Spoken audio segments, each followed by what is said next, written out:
Muitas vezes nós pensamos que os planos de Deus não estão acontecendo. Talvez Ele tenha se esquecido de nós. Talvez nós não tenhamos sido obedientes à altura. Talvez nós não tenhamos ajudado a Deus a fazer com que o seu plano seja cumprido. E eu tenho uma boa e uma má notícia para você a esse respeito. Primeiro, a má notícia. A má notícia é que, independentemente do seu comportamento, os planos de Deus vão acontecer. Independentemente de você se colocar na posição ou não, o plano de Deus vai acontecer. E a segunda, que é a notícia boa, Ele quer que você participe desse plano. É aí que entra a sua cooperação, a sua vontade, a sua disponibilidade em obedecer a palavra dele. Enche a tela, por favor. Sei que podes fazer todas as coisas. Nenhum dos teus planos pode ser frustrado. Disse Jó, depois do seu sofrimento, com a experiência de um homem que temia a Deus, que perdera tudo, simplesmente para ficar provado o quanto a sua fé era verdadeira, o quanto a sua fé era real. A fé de Jó não estava baseada naquilo que ele tinha, nem no seu bem-estar físico, tampouco nos seus filhos ou na sua família. Ela vinha de um relacionamento com Deus, ela vinha de um propósito de agradar a Deus, porque sem fé é impossível agradar a Deus, já diz o escritor aos Hebreus, a carta que seria escrita muito mais tarde. O bom da Bíblia é que uma parte conversa com a outra, mesmo com um lapso temporal de, às vezes, centenas de anos, para não dizer, talvez milhares, ou mais de 1000 anos. Sei que podes fazer todas as coisas. Nenhum dos teus planos pode ser frustrado. Uma vez que Deus é onisciente, ou seja, sabe de todas as coisas, onipotente, pode fazer todas as coisas, e onipresente, está em todos os lugares, Ele desconhece o tempo como nós conhecemos. O que para nós vai ser ou foi, para Ele já é. Não existe o passado, presente e futuro para Deus. Isso é coisa nossa, seres humanos, limitados no tempo e no espaço que somos. Nós temos essa percepção.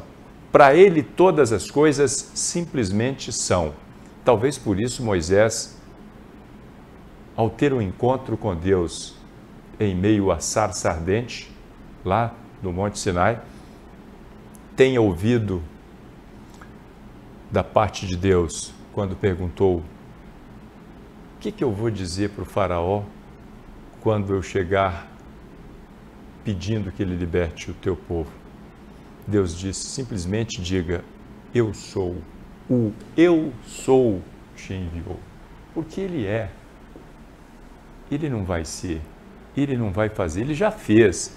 Nós é que ainda não vivemos a plenitude daquilo que nos foi garantido.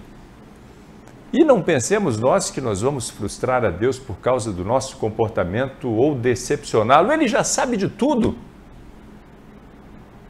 Porque tudo para Ele, passado, presente e futuro, é um só.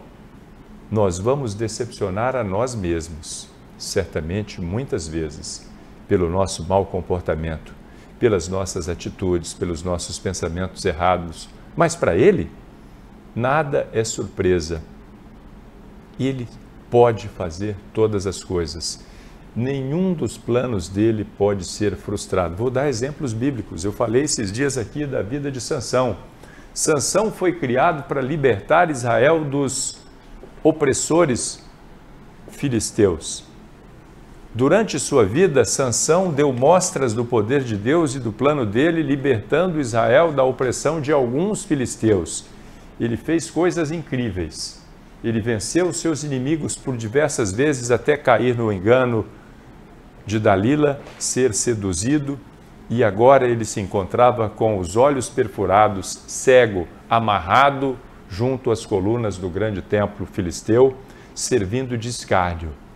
Será que o plano de Deus estava sendo frustrado naquele momento?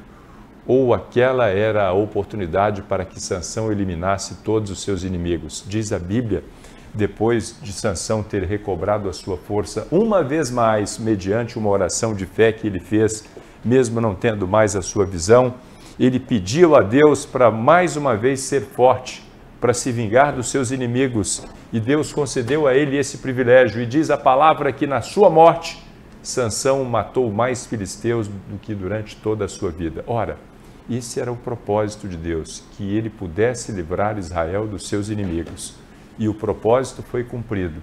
Talvez se Sansão tivesse agido corretamente, ele tivesse contemplado isso com a sua visão, teria vivido uma vida plena e feliz até anos avançados.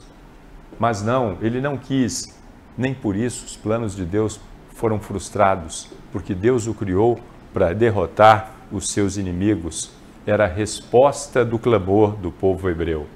E eu poderia dizer sobre vários outros personagens que erraram, que meteram os pés pelas mãos, que se precipitaram, mas não pegaram Deus de surpresa. Não pegaram.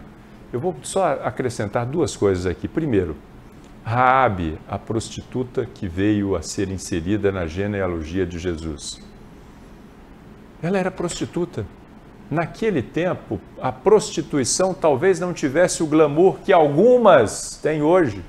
E aí eu não estou querendo jogar pedra em ninguém, mas naquela época era uma profissão altamente recriminada, condenada na sociedade. Hoje é, em muitos círculos, até festejada.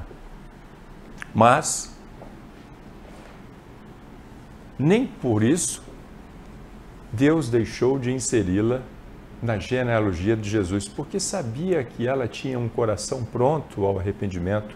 Quando foi confrontada com a verdade, ao invés de se esquivar, ao invés de dar desculpa, ela cooperou com o plano de Deus e por isso ela foi incluída na genealogia de Jesus. Ela é contada como antecessora do nosso Salvador segundo a carne. E quantos outros foram? Muitas vezes tropeçaram. Lembramos do caso de Davi. Que família desestruturada. Quantos males, quantos problemas familiares, quantos escândalos. Mas o homem segundo o coração de Deus, Deus fala a respeito dele. O homem segundo o coração de Deus. Aquele que teve o privilégio de ver ou de ter após si um filho sábio que cumpriu o propósito divino de estabelecer um templo em sua honra. Eu vou parar por aqui para não tomar mais tempo, mas eu quero dizer uma coisa e vou repeti-la de forma muito enfática. Os planos de Deus não podem ser frustrados. Se você quiser colaborar, vai ser bom para você. Se você não colaborar, Ele vai fazer do mesmo jeito o que tiver que fazer, porque Ele propôs em seu coração fazer sempre o melhor. Cabe a nós escolher se vamos estar com Ele ou contra Ele.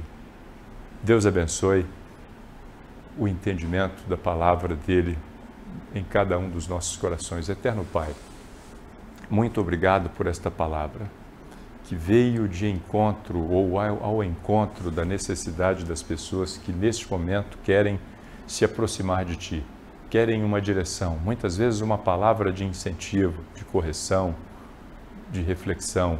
Ajuda-nos a sempre ter da Tua parte algo a oferecer para este povo.